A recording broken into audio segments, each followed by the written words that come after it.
Peermade പുല്ലുപാറയിലെ KSRTC bus അപകടത്തിൽ ബസ്സിന് break തകരാറില്ലെന്ന് motor വാഹന വകുപ്പ് ഉദ്യോഗസ്ഥർ അറിയിച്ചു. വാഹനത്തിന്റെ ടയർ അഴിച്ചും പരിശോധന നടത്തും. ചെറിയ ഗിയറിൽ ഇറങ്ങി വന്നതാണോ അപകട കാരണമെന്ന് സംശയമുള്ളതായും ഉദ്യോഗസ്ഥർ വ്യക്തമാക്കി.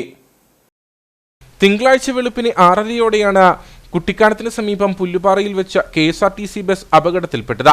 ഞായറാഴ്ച പുലർച്ചെ 34 യാത്രക്കാരുമായി മാവേലിക്കരയിൽ നിന്ന് തഞ്ചാവൂരിലേക്ക് പോയി അവിടെ നിന്നും മടങ്ങി വരുന്നതിനിടയിലാണ് ബസ് അപകടത്തിൽപ്പെട്ടത്. അപകടത്തിൽ മാവേലിക്കര സ്വദേശികളായ രമാമോഹൻ, അരുൺ ഹരി, സംഗീത, ബിന്ദു എന്നിവർ മരിച്ചിരുന്നു. ബസിന്റെ ബ്രേക്ക് നഷ്ടമായതാണ് അപകട കാരണമെന്ന് ഡ്രൈവർ അറിയിച്ചിരുന്നു.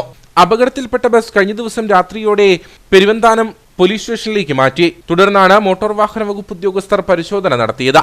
ബസ്സിന് ബ്രേക്ക് തകരാർ ഇല്ലെന്നാണ് മോട്ടോർ വാഹന വകുപ്പിന്റെ നിഗമനം. ബസ്സിന് സ്പീഡ് ഗവർണർ ഉണ്ടായിരുന്നു. വാഹനത്തിന്റെ ടയർ അഴിച്ച് പരിശോധന നടത്തും. ചെറിയ ഗിയറിൽ ഇറങ്ങി വന്നതാണോ അപകട കാരണമെന്ന് സംശയമുള്ളതായും മോട്ടോർ വാഹന വകുപ്പ് ഉദ്യോഗസ്ഥർ അറിയിച്ചു.